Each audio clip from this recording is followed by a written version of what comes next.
धोबी का कुत्ता न घर का न घाट का। एक बार कक्षा 10 की हिंदी शिक्षिका अपने छात्र को मुहावरे सिखा रही थी। तभी कक्षा एक मुहावरे पर आ पहुंची। धोबी का कुत्ता न घर का न घाट का। इसका अर्थ किसी भी छात्र को समझ नहीं आ रहा था। इसीलिए अपने छात्र को और अच्छी तरह से समझाने के लिए शिक्षिका ने अपने छात्र को एक कहानी के रूप में उदाहरण देना उचित समझा। उन्होंने अपने छात्र को कहानी कहना शुरू किया। मैं कई साल पहले सज्जनपुर नामक नगर में राजू नाम का लड़का रहता था। वह एक बहुत ही अच्छा क्रिकेटर था। वह इतना अच्छा खिलाड़ी था कि उसमें भारतीय क्रिकेट टीम में होने की क्षमता थी। वह क्रिकेट तो खेलता पर उसे दूसरों के कामों में दखल अंदाजी करना बहुत पसंद था। डंडा उसका मन दृढ़ नहीं था। जो दूसरे लोग करते थे वह वही करता था। यह देखकर उसकी माँ ने उसे समझाने की बहुत कोशिश की कि यह आदत उसे जीवन में कितनी भारी पड़ सकती है, पर वह नहीं समझा। समय बीतता गया और उसका अपने काम के बजाय दूसरों के काम में दखल अंदाजी करने की आदत ज्यादा हो गई।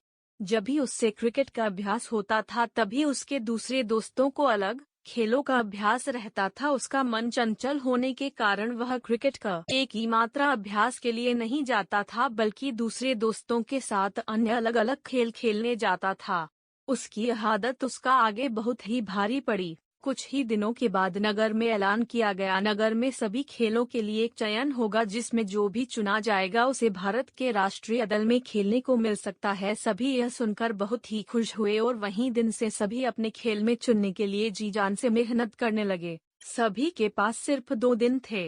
राजू ने भी अपना अभ्यास शुरू किया, पर पिछले कुछ दिनों से अपने खेल के अभ्यास में जाने की बजाय दूसरों के खेल के अभ्यास में जाने के कारण उसने अपने शानदार फॉर्म खो दिया था।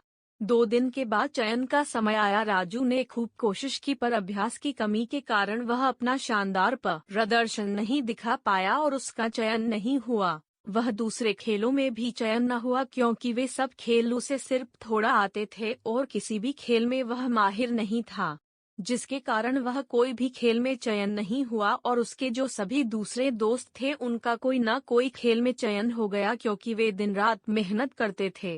अंत में राजू को अपने सिर पर हाथ रखकर बैठना पड़ा और वह धोबी के कुत्ते की तरह बन गया, जो न घर का होता है न घाट का। इसी तरह इस कहानी के माध्यम से सभी बच्चों को इस मुहावरे का मतलब पता चल गया।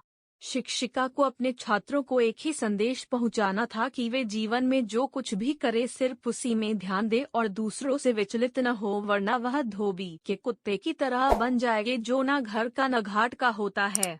कहानी पसंद आए तो ईश चैनल को सब्सक्राइब करें और वीडियो को लाइक शेयर कमेंट करें।